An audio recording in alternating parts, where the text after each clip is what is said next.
The crystal chandeliers cast golden light across the private dining room at Vittorio, one of Manhattan's most exclusive Italian restaurants. Lucia Grant moved between the chairs with practiced efficiency, her black server's apron tied neatly at her waist, white blouse crisp, despite the late hour. Tuesday nights were usually slower, but not tonight. 6 men sat around the mahogany table, their conversation a low murmur beneath the soft classical music filtering through hidden speakers. Lucia had learned long ago to make herself invisible during these private gatherings.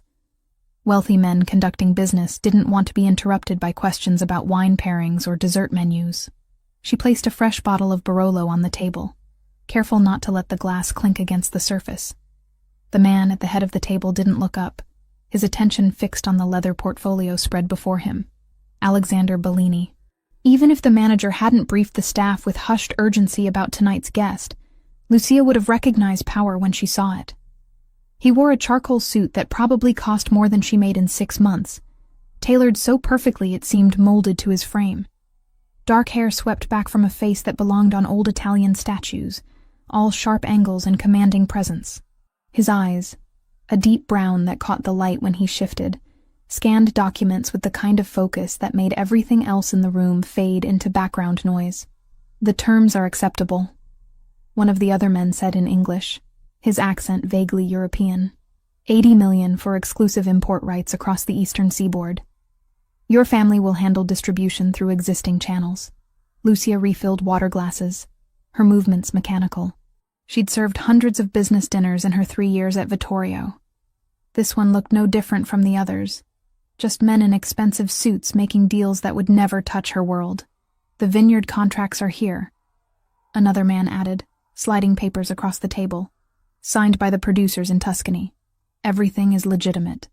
Alexander leaned back in his chair, fingers steepled beneath his chin. "My attorney will review before I sign anything. Standard procedure." The man who'd spoken first laughed, the sound too loud for the elegant room. Of course. We expect nothing less from the Bellini family. Your reputation for thoroughness is well known." Lucia moved toward the far end of the table to collect empty plates. 2 men sat slightly apart from the main conversation, their heads bent close together. They spoke quietly, words tumbling out in rapid syllables that made Lucia's hands still for just a fraction of a second. Sicilian, her grandmother's language, the one Carmela had taught her during long afternoons in their cramped Queen's apartment, insisting that Lucia remember where their family came from, even if they'd been in America for 2 generations.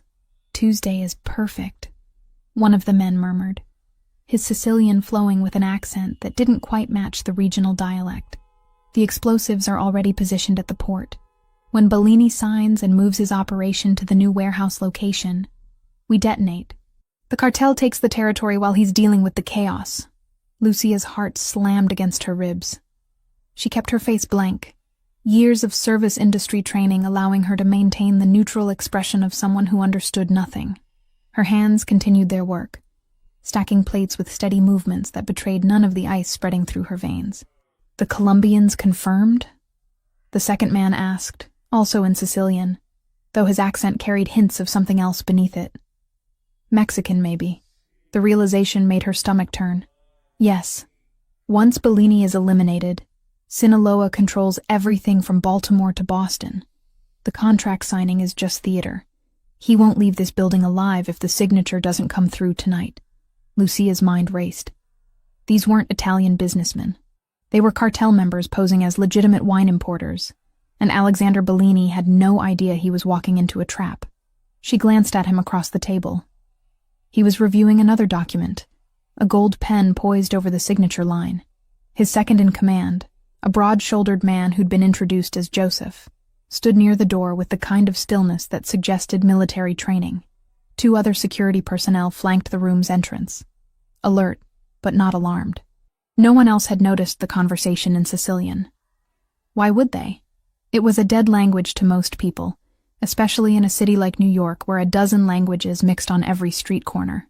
Lucia picked up her tray of dishes and turned toward the kitchen, her pulse thundering in her ears. She could walk away, pretend she'd heard nothing. She was a waitress, not a hero. Whatever war these men were waging had nothing to do with her. But if she stayed silent, Alexander Bellini would die tonight. Maybe others too, if the explosives at the port were real. Her grandmother's voice echoed in her memory, words spoken during one of their last conversations before Carmela passed away 3 years ago. We don't turn away from people in danger, Lucia. Our family survived because strangers showed courage when it mattered. You carry that same blood. Lucia set the tray down on the service cart near the wall and picked up the wine bottle she'd opened earlier. Her hands trembled slightly as she approached Alexander's chair, the weight of what she was about to do settling over her like a physical presence. "Excuse me, sir," she said quietly, her voice steady despite the adrenaline coursing through her. "May I refresh your glass?" Alexander glanced up, his dark eyes meeting hers for the first time that evening. Something in his gaze shifted, a flicker of attention that suggested he actually saw her rather than just acknowledging her presence. "Please," he said. Lucia leaned in, angling the bottle over his glass. Her mouth was close to his ear, close enough that her whisper would carry to him alone. She switched to Sicilian, the words flowing with the same fluency her grandmother had drilled into her since childhood. "It's a trap. Don't sign anything. They're planning to kill you tonight." Alexander went absolutely still. Thepin in his hand stopped moving. The small muscle in his jaw flexed once, the only visible reaction to her words. His eyes cut to her face, searching, analyzing. Lucia straightened, moving the bottle away as if she'd simply poured his wine. Her heart hammered so violently she was certain everyone in the room could hear it. For 3 seconds that felt like hours. Nothing happened. Then Alexander set down his pen with deliberate care and pushed back from the table slightly, his posture shifting from relaxed businessman to something far more dangerous. "Gentlemen," he said, his voice carrying the kind of quiet authority that made everyone stop talking immediately. "I've reconsidered. This deal moves too fast for my comfort. We'll postpone the signing until my team completes a full audit of your operations." The man who'd presented the contracts stiffened. "Mr. Bellini, we've been negotiating for months. Everything is in order. Then you won't mind waiting another week while I verify that." Alexander's tone allowed no argument. His eyes flicked to the 2 men who'd been speaking in Sicilian, and Lucia saw the exact moment those men realized something had gone wrong. One of them reached inside his jacket. "Joseph," Alexander said calmly. The security chief moved like water, fluid and impossibly fast. He had the reaching man's arm twisted behind his back before the weapon cleared leather, driving him face first into the mahogany table with enough force to rattle the wine glasses. Chaos erupted. The second Sicilian-speaking man lunged toward Alexander, but 2 more security personnel materialized from positions Lucia hadn't even noticed, intercepting him mid-stride. Chairs crashed backward.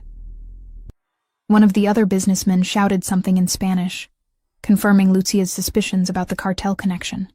Alexander remained seated, utterly composed, as his people subdued the attackers with professional efficiency. Within 90 seconds, all 5 supposed businessmen were on their knees, hands secured behind their backs with zip ties that Joseph produced from somewhere inside his jacket. "Clear the weapon," Alexander ordered, his eyes never leaving the men on the floor. "Check them all." Joseph and his team found 4 handguns, 2 knives, and what looked like a phone detonator on the man who'd spoken about explosives. Alexander examined each item as it was placed on the table in front of him, his expression carved from stone. Lucia had backed against the wall during the commotion, her tray forgotten on the service cart. She pressed her palms flat against the cool plaster, trying to steady her breathing. Alexander's gaze found her across the room. He stood in one fluid movement and crossed the distance between them in 3 strides. Up close, he was taller than she'd realized, easily 6'2" or 6'3". The air around him seemed to vibrate with controlled violence barely held in check. "What's your name?" he asked, his Sicilian carrying the authentic Palermo accent of someone who'd grown up speaking it. "Lucia," she managed. "Lucia Grant. You speak Sicilian." It wasn't a question, but she nodded anyway. "My grandmother taught me. She was from a village near Palermo. And you understood what they said?" "Yes." Her voice came out steadier now. "They're not wine importers. They're cartel. Sinaloa, I think, based on the accent underneath the Sicilian." They mentioned explosives at the port and taking territory after you signed the contract. This was supposed to be an ambush. Alexander studied her face with an intensity that made her feel exposed, as if he could see past her server's uniform to every secret she'd ever kept. You could have stayed silent, pretended you heard nothing. I could have, Lucia agreed. Her grandmother's face flashed through her mind again. But I didn't. Something shifted in Alexander's expression, not quite a smile, but a softening around his eyes that suggested approval. He turned to Joseph, switching back to English. Get Marco on the phone. Tell him to check the new warehouse at the port. If there are explosives, I want them found and disarmed within the hour. On it, boss. Joseph already had his phone out, stepping away to make the call. Alexander returned his attention to the men on the floor. Sinaloa cartel. Interesting choice, gentlemen. You're a long way from Mexico. The man who'd led the negotiations spat blood onto the hardwood floor. You're already dead, Bellini. This territory belongs to us now. You just don't know it yet. I disagree. Alexander's voice remained conversational, almost pleasant. But we'll have plenty of time to discuss your mistakes. Joseph, call our friends at the precinct. Tell them we have a gift for them. Multiple weapons charges, conspiracy to commit murder, attempted fraud. That should keep them occupied while we have a longer conversation about their employers. Lucia watched the scene unfold with a strange sense of detachment, as if she were observing from outside her own body.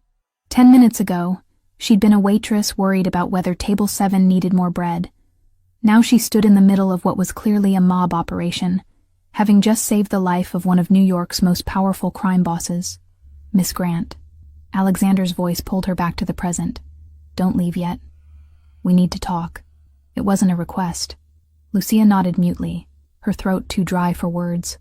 The next 20 minutes passed in organized chaos. Police arrived with surprising speed, though the officers who entered the private dining room greeted Joseph by name and seemed unsurprised by the scene they found. The supposed businessmen were led away in handcuffs, still protesting their innocence despite the weapons and detonator sitting in evidence bags. Through it all, Alexander orchestrated everything from his position at the table, making calls on a slim black phone, issuing quiet orders that were followed without question. Lucia remained where he'd told her to stay, watching this man command an invisible empire with nothing more than tone and presence. Finally, Joseph returned from the hallway, where he'd been coordinating with someone on his phone. Marco found them, boss. 3 devices positioned throughout the new warehouse, just like she said. Bomb squad is handling it now, but Marco estimates they had enough explosives to level the entire building and take out half the block. Alexander's jaw tightened, the only visible reaction to the news that he'd been hours away from a catastrophic attack. His eyes found Lucia again, and this time she saw something she hadn't expected in those dark depths. Gratitude. And beneath it, a spark of interest that had nothing to do with business. Clear the room, he told Joseph. Everyone out except Miss Grant. The security team filed out efficiently, closing the heavy wooden door behind them with a soft click. Suddenly, the private dining room felt much smaller, the air between Lucia and Alexander charged with an energy she couldn't quite name. He gestured to one of the chairs at the table. Sit, please.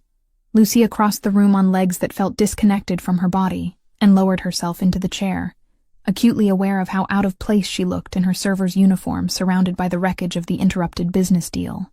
Alexander took the seat beside her rather than across the table, close enough that she could smell his cologne, something expensive and understated with notes of sandalwood and citrus. You saved my life tonight, he said quietly. Do you understand that?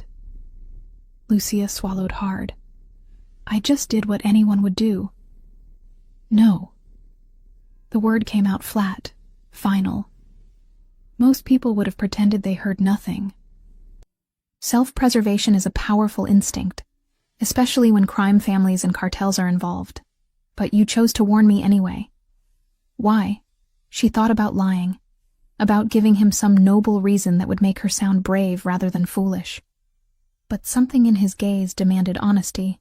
My grandmother always said we don't turn away from people in danger. That courage matters, even when it's scary. Lucia twisted the small gold earrings her grandmother had given her, a nervous habit she'd never broken. And I guess I couldn't live with myself if I'd let you walk into a trap when I could have stopped it. Alexander leaned back in his chair, studying her with that same unnerving intensity. Your grandmother sounds like a wise woman. She was. Carmela Grant, born Carmela Rizzo in Sicily. She came here when she was 20 and never went back. But she made sure I knew where we came from. When did she pass? 3 years ago. The familiar ache settled in Lucia's chest. She raised me after my parents died in a car accident. I was 9. I'm sorry. The condolence sounded genuine rather than reflexive. My parents were also from Palermo. They came to New York in the 70s, built their business from nothing. Lucia didn't ask what business. She had a pretty good idea, and naming it felt dangerous. The cartel will know you interfered, Alexander said, his tone shifting to something more serious. When those men are interrogated, they'll talk about what happened here tonight. Your involvement won't stay secret. The ice that had started to thaw in Lucia's veins returned with a vengeance. She hadn't thought that far ahead, hadn't considered the consequences beyond the immediate moment of warning him. What does that mean? Her voice came out smaller than she wanted. It means you're in danger now. Sinaloa doesn't forgive witnesses, especially ones who cost them this much. Alexander's expression hardened. I won't let anything happen to you because you saved my life. You're under my protection now, whether you want it or not. Lucia's first instinct was to argue, to insist she could take care of herself the way she always had. But the certainty in his voice, the absolute conviction that he could keep her safe, made the protest die in her throat. I don't even know you, she whispered. No, Alexander agreed. But after tonight, that's going to change. Lucia barely slept that night. She'd gone home to her studio apartment in Astoria around 2 a.m, escorted by 2 of Alexander's men who insisted on checking every corner of her building before letting her climb the stairs alone. They stayed in a black sedan across the street, windows tinted, exhaust pipe releasing steady clouds into the cold air. She lay in bed staring at the ceiling, replaying the events at Vittorio over and over, the Sicilian conversation, Alexander's face when she'd whispered the warning, the guns, the zip ties, the casual efficiency with which his people had handled armed cartel members like they were dealing with unruly children. What had she gotten herself into?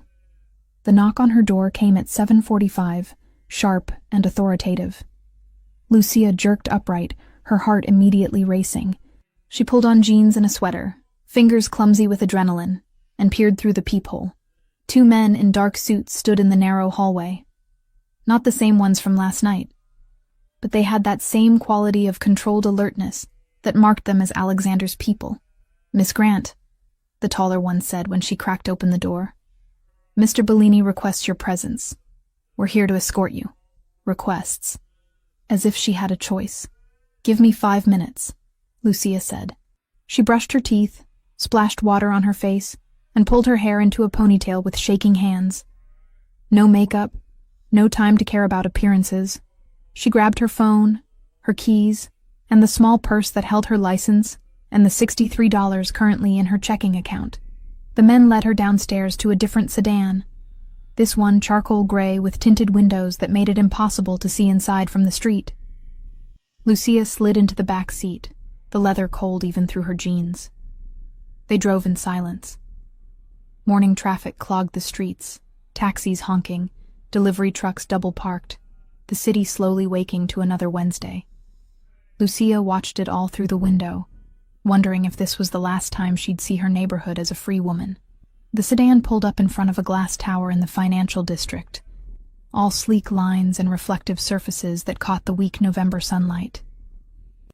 The men escorted her through a lobby filled with marble and modern art, past security guards who nodded recognition, into an elevator that required a key card to access the top floors.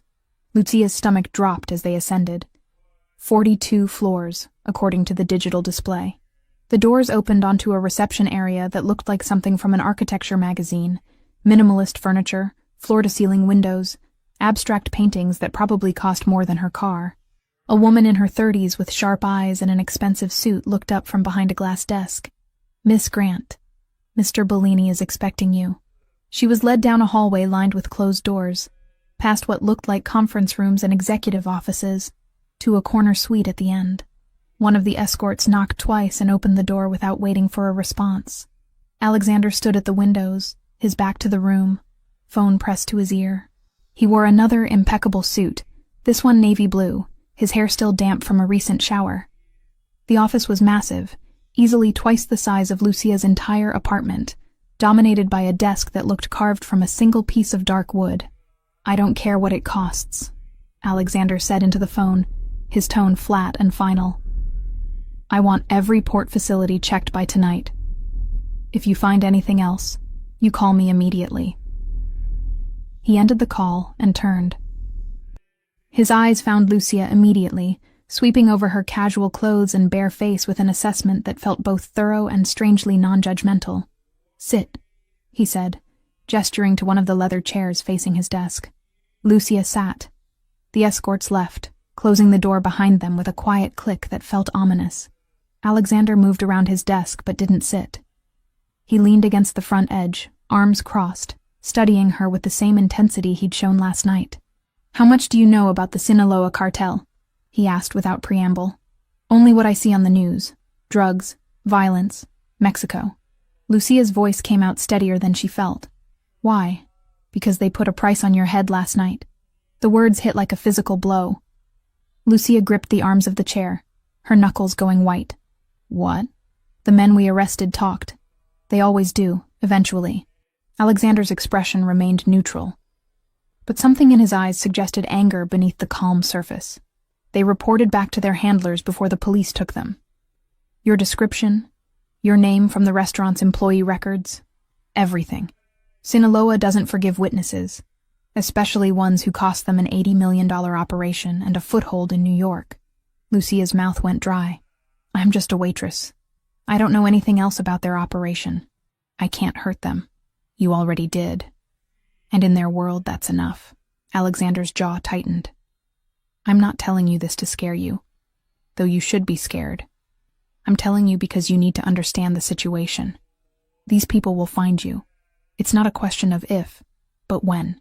You have maybe 24 hours before they locate you, and when they do, they won't be interested in conversation."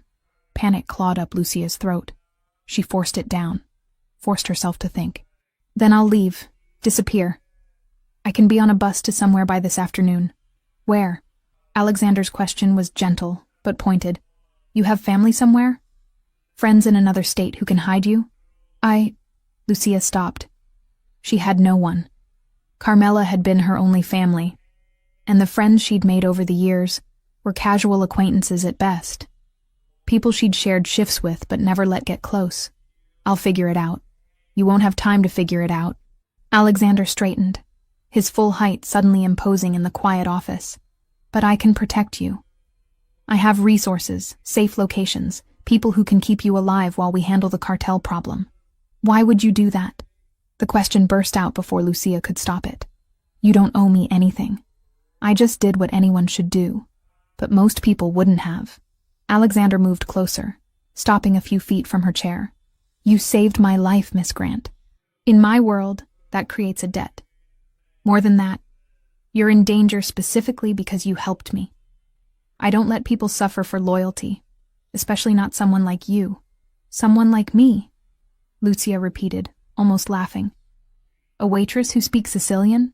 Someone brave enough to speak up when it mattered." His gaze held hers. "That's rare, valuable, and I protect what's valuable." The way he said valuable made something flutter in Lucia's chest, a sensation she firmly pushed aside. This wasn't about attraction or interest. This was about survival. "What does protection mean exactly?" she asked. "A secure location where the cartel can't reach you. Security personnel to ensure your safety. Time for my people to handle the threat permanently." Alexander returned to his desk, pulling a manila folder from the top drawer. "I'm offering you a choice. You can accept my help, or I can arrange for you to leave the country. New identity, passage to Italy, enough money to start over somewhere Sinaloa won't look." He slid the folder across the desk. Inside, Lucia found a passport with her photo, but a different name, Anna Russo. Plane tickets to Rome dated for tomorrow morning. A bank card, with what looked like a substantial balance based on the paperwork clipped to it. "You made these overnight?" she asked, stunned. I have people who handle such things. Alexander's tone suggested this wasn't unusual for him. The passport will pass any inspection. The money is clean, untraceable. You could be in Italy by tomorrow afternoon, completely off their radar. Lucia stared at the documents, her mind spinning. A new life. A fresh start in the country her grandmother had left behind. Free from danger. Free from the cartel. Free from everything she'd built here. No, she heard herself say. Alexander's eyebrows rose slightly. No? No. Lucia pushed the folder back across the desk. I'm not running away from my life because some criminals are mad I interfered with their plan. I've worked for everything I have here. It's not much, but it's mine. I'm not giving that up. For a long moment, Alexander simply looked at her. Then something that might have been respect flickered across his face. You understand they will try to kill you. I understand you said you could protect me. Lucia met his gaze directly. So protect me. But I'm not leaving New York. Alexander leaned back in his chair, a small smile tugging at the corner of his mouth. You're either very brave or very foolish. Maybe both. Lucia managed a shaky smile of her own. My grandmother would probably say I inherited her stubborn streak. Tell me about her. The request surprised Lucia. We have time, and I'd like to know more about the woman who taught you to speak like you're from Palermo. So Lucia told him. About Carmela Rizzo, who'd left Sicily at 20 with nothing but a suitcase and determination. Who'd married young, lost her husband to a construction accident, and raised 3 children while working 2 jobs. Who'd taken in her orphaned granddaughter without hesitation and made sure Lucia never forgot where their family came from. She died 3 years ago. Lucia finished, twisting the gold earrings. Heart attack. She was 71. I found her in her chair, knitting needles still in her hands.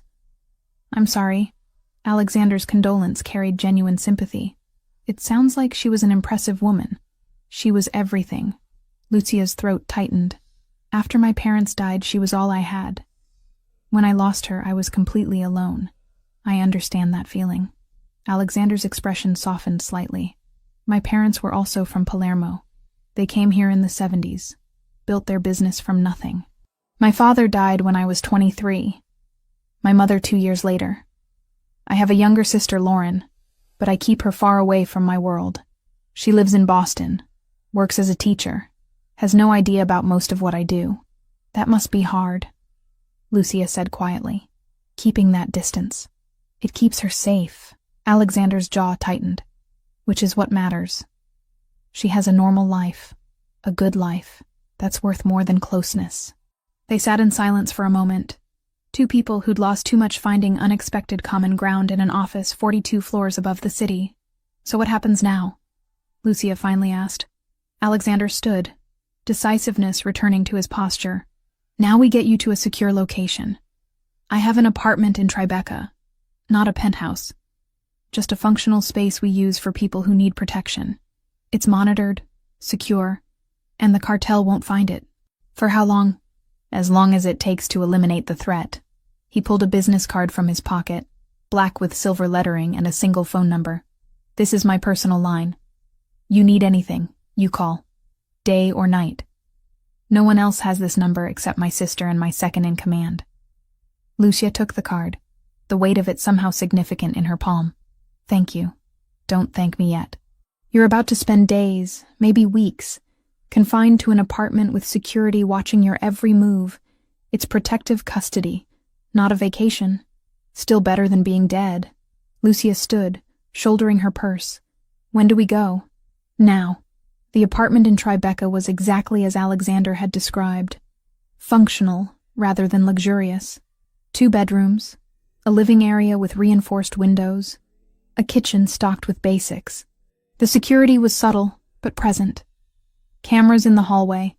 Guards rotated in 8-hour shifts outside the door.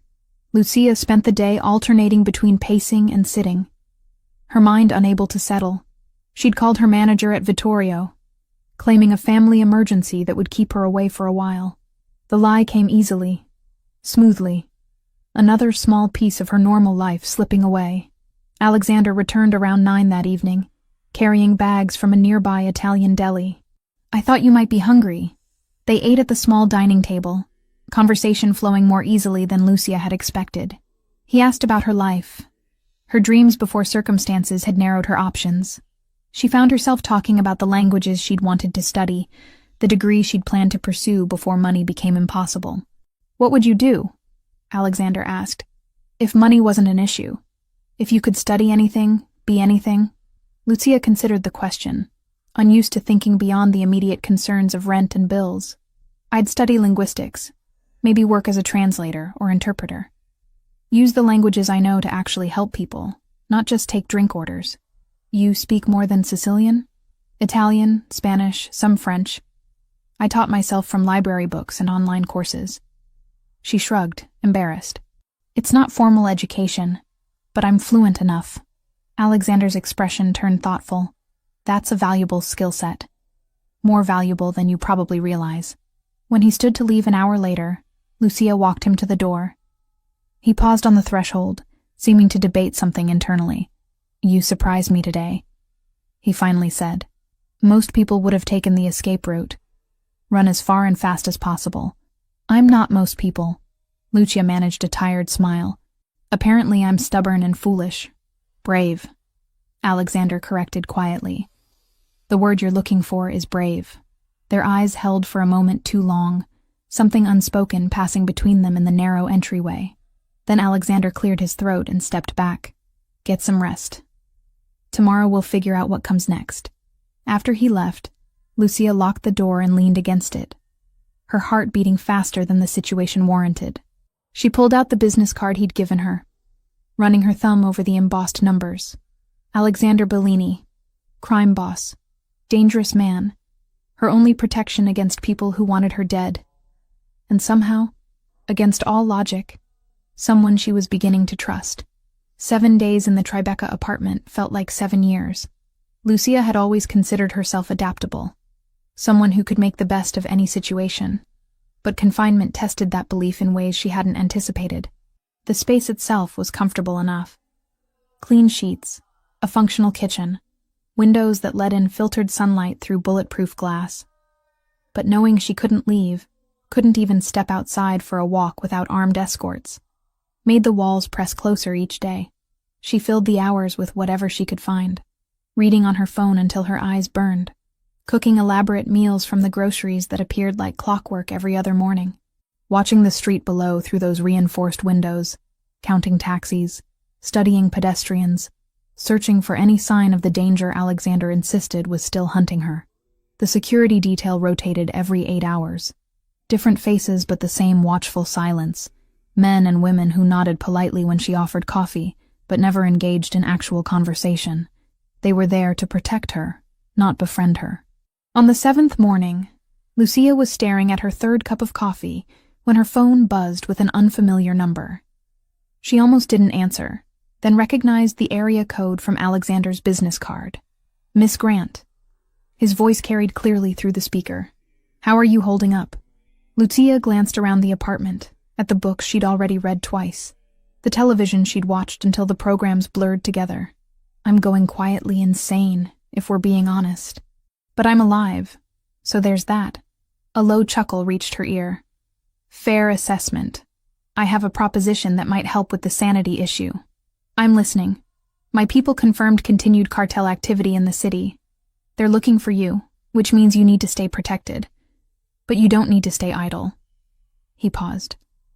I have several meetings scheduled this week with Italian suppliers, legitimate business contacts for the import company. I need a translator who understands not just the language but the cultural context. Someone who can read between the lines. Lucia's pulse quickened. You want me to work for you? I want to put your skills to use while you're under my protection. The meetings will be in secure locations. You'll have security the entire time.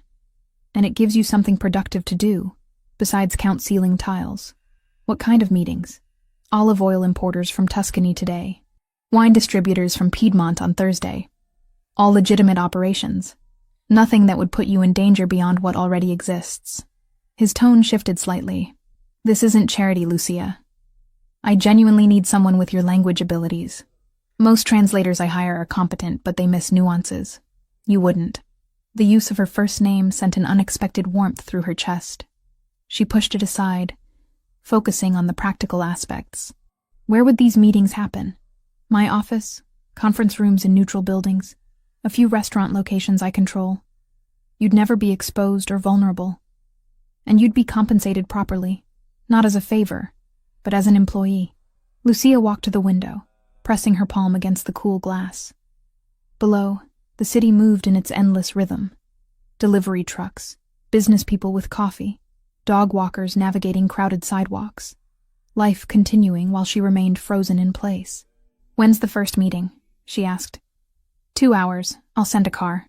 The offices of Bellini Import Solutions occupied 3 floors of a building in Midtown, far more corporate and legitimate-looking than Lucia had expected. Glass-walled conference rooms, assistants typing at sleek desks, the hum of normal business operations that could have belonged to any successful company. Alexander met her in the lobby himself, dressed in a charcoal suit that made his dark eyes appear even more intense. Thank you for coming. Thank you for giving me something to do besides memorize wall textures. Lucia had dressed in the most professional clothes the security team had retrieved from her apartment. Black pants and a cream blouse that felt inadequate next to the expensive fabric surrounding her. You look fine. Alexander's gaze swept over her once, quick and assessing. The Tuscany delegation arrives in 20 minutes. 3 representatives from a family-owned olive grove that's been producing oil for 6 generations. They speak English but prefer Italian for business discussions. They're also very traditional, very proud. Respect matters more than anything. Understood. He led her to a conference room where Joseph was already setting up laptops and presentation materials. The older man nodded at Lucia with something that might have been approval. She knows what she's doing, Alexander told Joseph. Let her work. The Italians arrived precisely on time, 3 men in their 50s and 60s wearing suits that had clearly been tailored in Europe. They greeted Alexander with warm handshakes and careful formality, then turned curious eyes on Lucia when Alexander introduced her. This is Lucia Grant, my translator for today's meeting. She speaks Italian and Sicilian fluently. The oldest of the 3, a man with silver hair and weathered hands, addressed her directly in rapid Italian. Your family is from Italy, Signorina? The honorific meant miss, but it felt like a test. My grandmother came from Sicily, Lucia replied in the same language, matching his regional accent without thinking. A small village near Palermo. She made sure I learned properly. Not the broken Italian Americans usually speak. Something lit in the old man's eyes. Ah, a true daughter of Sicily. Your grandmother taught you well. I am Antonio Ricci, and these are my brothers, Marco and Giuseppe. We are very pleased to meet you. The tension in the room immediately softened. What could have been a formal, guarded negotiation transformed into something closer to a conversation between family. Antonio and his brothers relaxed in their chairs, their Italian flowing more freely as Lucia translated back and forth between them and Alexander. But she did more than simply convert words. When Antonio used a phrase that referenced an old Tuscan saying about quality versus quantity, Lucia didn't just translate literally. She explained the cultural context to Alexander, the deeply held belief among traditional producers that rushing meant sacrificing excellence. When Alexander proposed distribution terms, Lucia softened the language slightly, framing it in a way that emphasized partnership rather than transaction. The Ricci brothers responded with enthusiasm, rather than the defensive posturing that had apparently stalled previous negotiations. 2 hours later, they had a preliminary agreement that Joseph described as the best terms anyone had managed to extract from the notoriously difficult Ricci family in 5 years of trying. Antonio clasped Lucia's hands as they prepared to leave. You have a gift, Signorina. Miss. Not just for language, but for understanding people. Your grandmother would be very proud. After the Italians departed, Alexander turned to Lucia with an expression she couldn't quite read. You were remarkable. I just translated. No. He shook his head. You read them, understood what mattered to them, and adjusted the conversation accordingly. That's not translation. That's negotiation at a level most people never achieve. Warmth flooded Lucia's cheeks. My grandmother always said language is about connection, not just words. She was right. Alexander checked his watch. It's nearly 7. Have you eaten? Not since breakfast. There's a place in the West Village I think you'd like. Nothing fancy, just good food and quiet atmosphere. He paused. Consider it a professional dinner. We can discuss how the other meetings this week should be structured. Lucia knew she should probably decline. Maintain some kind of boundary between her situation and whatever this was becoming. But the thought of going back to that apartment, to the silence and the waiting, made the decision easy. I'd like that. The restaurant occupied a narrow brownstone on a tree-lined street, the kind of place tourists would walk past without noticing. No sign outside, just a discreet number above an unmarked door. Alexander led her through to a back room where half a dozen tables were scattered across worn wooden floors. The owner, an elderly Italian woman who called Alexander by his first name, seated them at a corner table and disappeared into the kitchen without taking their order. She'll bring whatever she made today, Alexander explained. Maria doesn't believe in menus. You eat what she cooks or you go somewhere else. My grandmother was the same way. Lucia smiled at the memory. She'd spend all day making Sunday dinner and get offended if you didn't eat 3 helpings of everything. Did you cook with her? Every weekend. She taught me to make sauce from scratch, to roll pasta by hand, all the old recipes her mother had taught her. Lucia traced the grain of the wooden table with one finger. After she died, I couldn't bring myself to make any of it. Too many memories. Alexander nodded slowly. I understand that. My mother's kitchen was her domain. After she passed, my sister tried to cook her recipes, but it never tasted right. Like something essential was missing beyond just the ingredients. Maria returned with wine, a deep red that tasted like earth and summer. Then came plates of food, simple preparations that showcased quality ingredients. Grilled vegetables, fresh mozzarella, bread still warm from the oven. They ate and talked, the conversation flowing between personal history and present circumstances. Lucia told him about her dreams of studying languages. The scholarship applications she'd filled out before her grandmother's medical bills consumed what little savings they had. I worked at a coffee shop in college, she explained. Took night classes when I could afford them. Made it through 2 semesters before the money ran out completely. After Carmela died, I had to drop out and work full-time just to cover rent. That's when you started at Vittorio? No, I worked at 3 other restaurants first. Vittorio was actually a step up. The pay was better and the clientele tipped well if you kept your head down and didn't cause problems. Until you decided to cause a very specific problem by saving my life. Lucia met his gaze across the table. I'd do it again. Even knowing what it cost me. Why? Alexander leaned forward slightly. You lost your job. Your apartment, essentially. Your normal life. Most people would regret that decision by now. Because letting you die would have cost me more. She struggled to articulate the feeling. I would have lost myself. The person my grandmother raised me to be. Some things matter more than convenience or safety. Something shifted in Alexander's expression. A softening around his eyes that made him look younger, less guarded. Your grandmother raised someone remarkable. Before Lucia could respond, Maria appeared with dessert, effectively ending the moment. But the warmth in Alexander's gaze lingered, even as the conversation shifted to safer topics. They were walking to the car an hour later, when Lucia noticed the headlights. A dark sedan had been parked across the street when they arrived. Now it pulled away from the curb the moment they stepped outside, moving slowly in their direction. Alexander's hand found her elbow immediately, his grip firm but not painful. Get in the car. Now.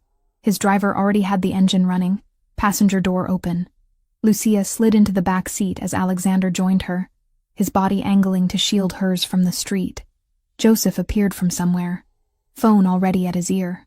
We've got a tail, the driver said, his voice calm despite the tension crackling through the vehicle. Black sedan, 2 occupants visible, following since we left Midtown. Alexander's jaw tightened. Lose them. Don't let them track where we're going. The next 15 minutes passed in a blur of turns and acceleration. The driver navigated the city streets with precision, using traffic and timing to put distance between their car and the pursuing sedan. Lucia gripped the door handle, her heart hammering as they wove through intersections and doubled back on their route twice. Finally, after a series of turns that left Lucia completely disoriented, the driver spoke again. Clear. They lost us near Union Square. But Alexander didn't relax. They know she's mobile now. They'll be watching, waiting for another opportunity. He turned to Lucia, his expression grim. The Tribeca apartment isn't safe enough anymore. They're actively hunting, which means we need better security. Where then? I have a property in Greenwich, Connecticut. About 45 minutes from the city, gated, monitored, much harder to approach without being detected. He pulled out his phone, already typing. We go there tonight. You pack whatever you need from the apartment, and we leave within the hour. Lucia wanted to argue, to insist this was too much, that she didn't want to be more in his debt than she already was. But the memory of those headlights, the deliberate way that Sedan had followed them, silenced the protests. Okay, she said quietly. Alexander's hand found hers in the darkness of the back seat, his fingers warm and steady. I meant what I said. I won't let them hurt you. Lucia believed him. That should have frightened her more than the cartel did, this growing trust in a man whose world was built on violence and power. But sitting in that car, his hand wrapped around hers, she couldn't bring herself to care about the logic of it. She was safe. For now, that was enough to hold on to. 3 weeks in Greenwich felt like stepping into a different world. The property sat at the end of a private road, surrounded by mature trees that created a natural barrier from curious neighbors. The house itself was understated for someone of Alexander's means, a colonial-style home with cream-colored siding and black shutters, gardens that had been professionally maintained, but not ostentatiously designed. Lucia had expected something more fortress-like, all surveillance equipment and armed guards patrolling the perimeter. Instead, the security was subtle.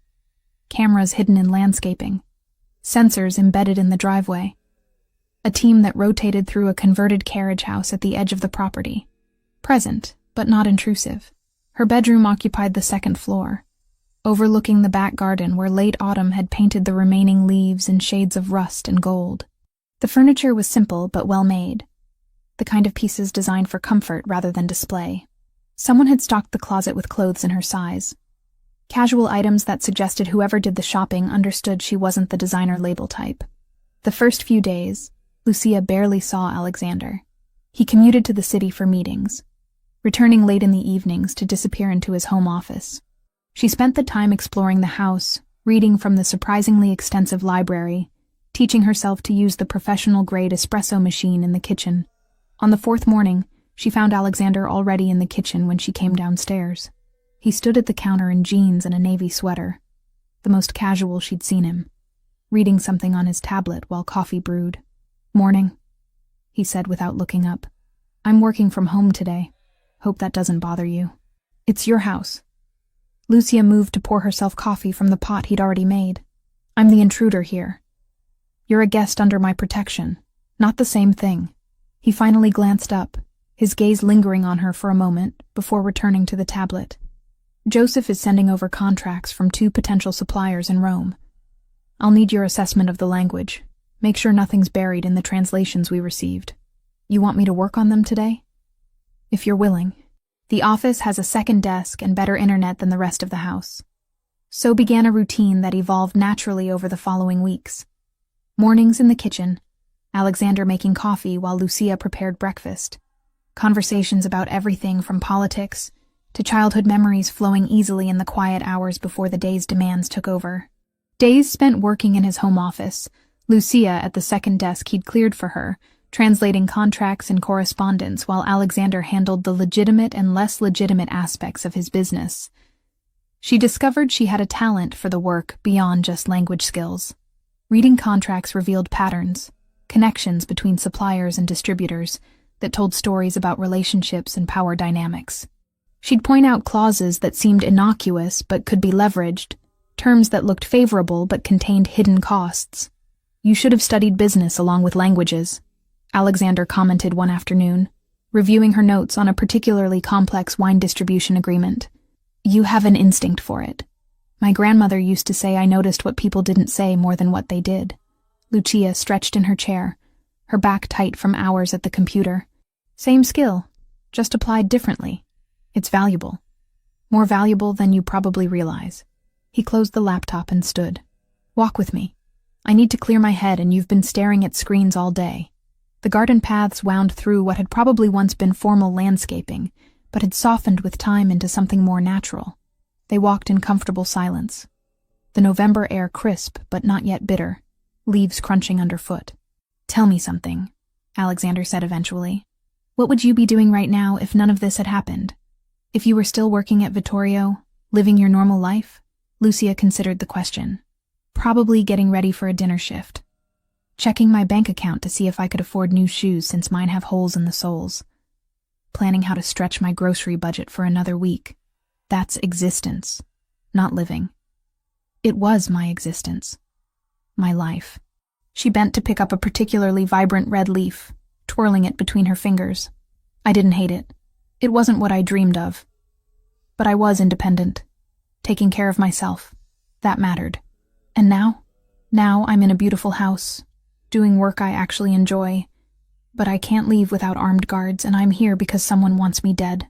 She released the leaf, watching it spiral away in the breeze. "I don't know what this is." Alexander stopped walking, turning to face her. "It's temporary. The situation with the cartel, I mean. My people are working on it. Once it's resolved, you can go back to your life if that's what you want." "Is it?" Lucia met his gaze. "What I want, I mean. Do I get a say in any of this?" "You've always had a say. I'm not keeping you prisoner." "Aren't you?" The words came out sharper than intended. "I'm grateful for the protection, truly. But let's not pretend I have real freedom here. I go where you say, when you say, with whoever you assign to watch me. My entire life is in your hands." Alexander's jaw tightened. "Because the alternative is you dead in an alley somewhere. Forgive me for prioritizing your survival over your independence. I'm not ungrateful. I just want to understand what happens when this is over. Do I go back to being a waitress? Do I disappear with that fake passport you made? What's the endgame here?" "I don't know." The admission seemed to cost him something. "I haven't thought that far ahead because right now, keeping you alive is the only thing that matters." Before Lucia could respond, his phone buzzed. Alexander glanced at the screen, his expression immediately hardening. "I need to take this. We'll continue this conversation later." He strode back toward the house, already speaking rapidly into the phone in Italian. Lucia followed more slowly, that familiar feeling of being adrift settling over her again. That evening, Alexander's sister arrived unannounced. Lucia was in the kitchen preparing dinner when she heard voices in the foyer. A woman's laugh followed by Alexander's lower tones. She wiped her hands on a towel and moved to the doorway. The woman embracing Alexander was petite, maybe 5'3", with the same dark hair and brown eyes but softer features.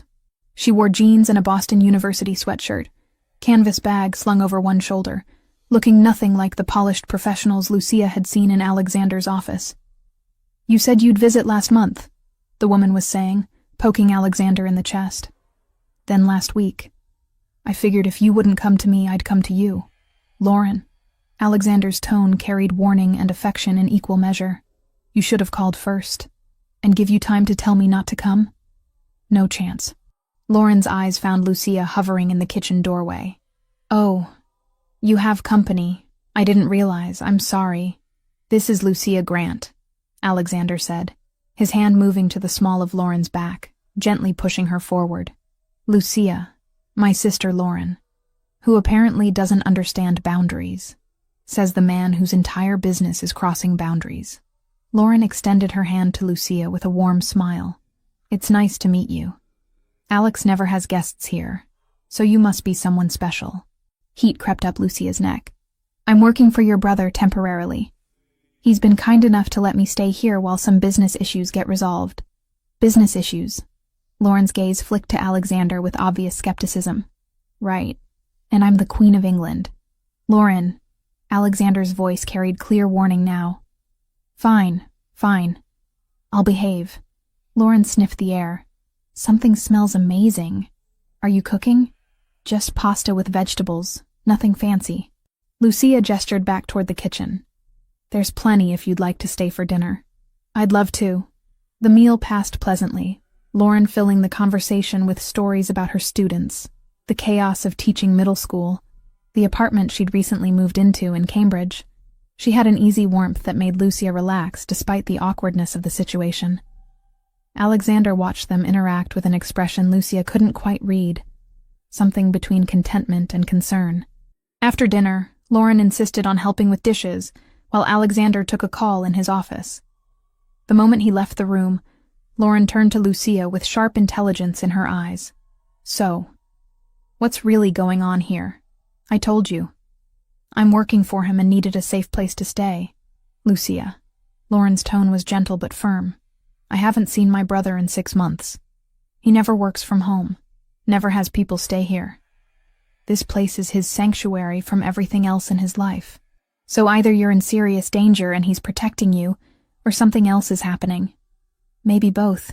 Lucia dried a plate slowly, debating how much to share. The danger part is true. I witnessed something I shouldn't have, and now the wrong people want to make sure I can't testify. And Alex is keeping you safe. Yes. Lauren nodded, filing away the information without pressing for details she clearly knew better than to ask about. He's good at that. Keeping people safe, I mean. Sometimes too good. He thinks if he controls every variable, nothing bad can happen to the people he cares about. I'm not sure I qualify as someone he cares about. I'm more of an obligation. You're in his house, eating dinner at his table, working in his office. Lauren's gaze was knowing. My brother doesn't do obligations here. This is where he comes to get away from all that. If you're here, it's because he wants you here.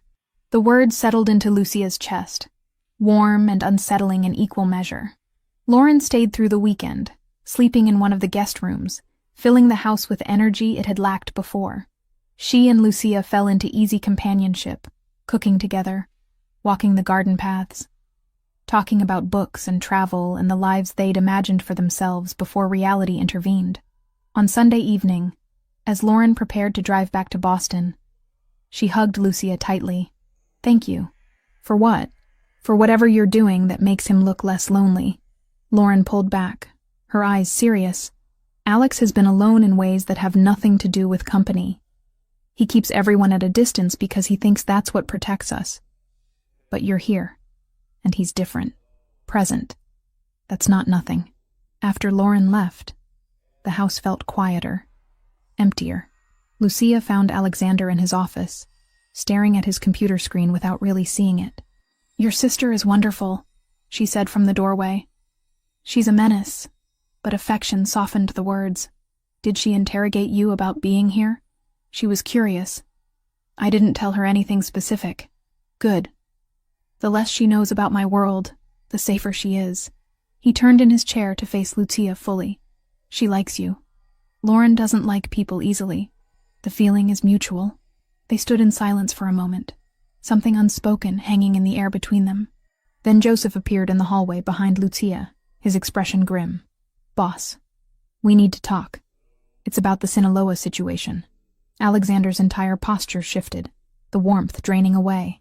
My office. Now. Lucia started to leave, give them privacy, but Alexander's voice stopped her. Stay. This concerns you too. Joseph closed the door behind them, pulling out a tablet that he set on Alexander's desk. We got intelligence from our contact in Newark. The cartel is changing tactics. They're not going after Lucia directly anymore. What do you mean? Alexander's voice was dangerously quiet. They're planning to hit your operations instead. 3 simultaneous attacks on distribution points in Jersey, Queens, and the Bronx. Maximum damage to force your hand. Force my hand how? Joseph's gaze flicked to Lucia, then back to Alexander. They're going to demand you hand her over in exchange for backing off. They want to make it too expensive for you to protect her. Make you choose between one witness and your entire empire. Lucia's stomach dropped. When? We don't have an exact timeline. Could be days, could be a week. But it's coming. Alexander stood abruptly, pacing to the window. Double security on all locations. Move the high-value inventory to secondary sites. I want surveillance on every approach route to our facilities. Boss, even with all that, if they hit 3 places at once, we're going to take losses. Significant losses. Joseph's tone was careful. The question is whether the losses are worth it. Are you suggesting I give them what they want? I'm suggesting we consider all options. No. The single word cut through the room like a blade. Absolutely not. I don't negotiate with cartels, and I don't sacrifice people under my protection. We prepare for the attacks, we defend what's ours, and we make them regret ever targeting my operations. This could turn into a war, Joseph warned. Full-scale, messy, with bodies in the street kind of war. Then that's what it becomes. Alexander's voice was ice. Set up a meeting with the families in Boston and Philadelphia. If Sinaloa wants to play this game, they'll find out what happens when they go against the entire eastern seaboard. Lucia stood frozen as Joseph nodded and left the room. Alexander remained at the window, his back to her, shoulders rigid with barely contained fury. You're going to start a war, she said quietly. Because of me. No. They started this war when they tried to ambush me, and then decided to hunt someone who saved my life. He turned, and the raw intensity in his eyes made her breath catch. This isn't your fault, Lucia. Don't take responsibility for their choices. But if I wasn't here, if you just gave them what they wanted, you could avoid all of this. Alexander crossed the room in 3 strides, stopping close enough that she had to tilt her head back to meet his gaze. Is that what you think? That your life is worth less than some money and territory? I think a lot of people could die because I overheard a conversation, and hundreds more would have died if you'd stayed silent. His hands came up to frame her face, thumbs brushing her cheekbones. You saved my life, Lucia. You gave me information that prevented a catastrophic attack. I'm not going to repay that by throwing you to the wolves. Why? The question came out as barely more than a whisper. Why does it matter so much to you? Alexander's expression shifted. Something vulnerable breaking through the controlled exterior. Because you're not just an obligation or a witness to protect. You haven't been for weeks now. Then what am I? Someone who made me remember that not everyone in my world is calculating angles and playing power games. Someone who speaks her mind and makes terrible coffee and gets genuinely excited about olive oil contracts. His voice dropped lower. Someone who brought something real into a life that hasn't felt real in longer than I can remember. Lucia's heart hammered against her ribs. Alexander, I know this is complicated. I know the timing is terrible, and the situation is impossible. But I need you to understand that I'm not doing this out of obligation, or pride, or business strategy. His forehead touched hers, his breath warm against her skin. I'm doing this because the thought of them hurting you makes me willing to burn everything down. She closed the final distance between them, her lips finding his in a kiss that felt like inevitability and choice combined. He responded immediately, one hand sliding into her hair while the other wrapped around her waist, pulling her closer. It wasn't the explosive, passionate collision from movies. It was deeper than that. Quieter. A recognition of something that had been building between them for weeks, finally finding expression. When they finally broke apart, both breathing harder, Lucia rested her forehead against his chest. This is a terrible idea, she murmured. Probably the worst I've ever had. Alexander's arms tightened around her. But I'm done pretending it's not happening. They stood like that for a long moment, wrapped in each other while outside the window, darkness settled over Greenwich, and somewhere in the city, a cartel planned their next move. The storm was coming, but for now, in this quiet office with autumn wind rattling the windows, Lucia let herself believe that maybe, just maybe, they'd find a way through it together. 2 weeks after that kiss in Alexander's office, Lucia woke to winter sunlight streaming through the bedroom windows in Greenwich. The relationship between them had shifted into something both easier and more complicated. Stolen moments in the morning over coffee, his hand finding hers during walks through the frost-covered garden, conversations that stretched late into the night about everything and nothing. But the danger hadn't disappeared. If anything, it had grown more urgent. By early December, the city had sharpened at the edges. Darker mornings, colder wind, longer shadows that seemed to follow her into every room. Lucia found Alexander in his office on a gray December morning, phone pressed to his ear, his expression carved from stone. She paused in the doorway, recognizing the tone he used when dealing with serious business. I don't care what it costs you, he was saying. The cartel is moving against my operations, which means they're moving against the stability of the entire eastern corridor. You want chaos spilling into your territory when they think they can take whatever they want? A pause. Then, good. I'll have Joseph send the details. We coordinate everything through secure channels from now on." He ended the call and pinched the bridge of his nose, exhaustion clear in the lines around his eyes. "Boston?" Lucia asked quietly. "Philadelphia, actually. That's the third call this morning." Alexander set the phone down. "I've been working on this for 10 days now, trying to get the other families on board with a coordinated response. It's like herding cats, except the cats all have their own armies and trust issues." Lucia crossed the room to stand beside his desk. "Are they agreeing?" "Finally, yes. Boston came around last week. Philadelphia just confirmed this morning. We'll have support if the cartel makes their move." He reached for her hand, pulling her closer. "But it's a delicate alliance. Everyone wants assurances, guarantees, favors in return. Politics even in warfare. What kind of favors? Territory adjustments, percentage points on certain operations, protection agreements for their people if things go sideways." Alexander's thumb traced circles on the back of her hand. "Nothing I'm not willing to give if it means we have the strength to push Sinaloa back permanently." Lucia had been spending her days doing more than just translating contracts. Alexander had given her access to communications his people intercepted, messages in Spanish and occasionally Italian that needed decoding. She'd discovered she had a talent for pattern recognition, connecting dots between seemingly unrelated conversations to build bigger pictures. That afternoon, while Alexander was on yet another negotiation call with Boston, Lucia sat at her desk reviewing the latest batch of intercepted messages. Most were mundane. Logistics about shipments and payments, the everyday business of criminal operations. But one conversation made her pause. Two men discussing a meeting. One voice she didn't recognize, speaking Spanish with a distinctly Mexican accent. The other had the harder edge of Colombian Spanish, subtle differences in pronunciation that her ear caught immediately. She played the audio 3 times, transcribing carefully, then cross-referenced with earlier intercepts. A pattern emerged. The same Colombian voice appeared in 5 different conversations over the past 2 weeks, always arranging meetings, always in Newark. Lucia pulled up the maps Joseph had shared, marking locations mentioned in the conversations. They clustered around an industrial area near the port, several warehouses that the intelligence reports identified as cartel fronts. "Alexander."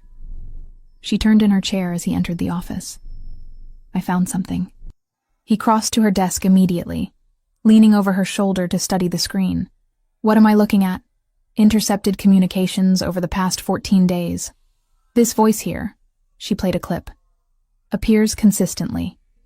He's Colombian, high-ranking based on how others defer to him, and he's planning a meeting with the cartel leadership in Newark, at one of their warehouse fronts." Alexander's eyes narrowed. "When?" "The conversations don't give an exact date, but based on the context, soon. Within the next week, maybe sooner." Lucia pulled up her notes. "They're discussing terms for expanding cocaine distribution through the eastern seaboard. The Colombian is bringing product samples and new supply chain proposals. This is the connection we've been looking for." Alexander straightened, already pulling out his phone. "If we can disrupt their supply relationship with the Colombians, we damage their operational capacity significantly." "There's more." Lucia hesitated, then pushed forward with the idea that had been forming. "I could get inside that meeting." Alexander's head snapped toward her. "Absolutely not. Listen to me first. They'll need a translator, someone who speaks both Spanish and English fluently for business negotiations. The cartel leadership probably speaks decent Spanish, but the Colombians will want precision in their contracts. I could pose as a freelance translator, get hired through an intermediary." "No." The word was flat, final.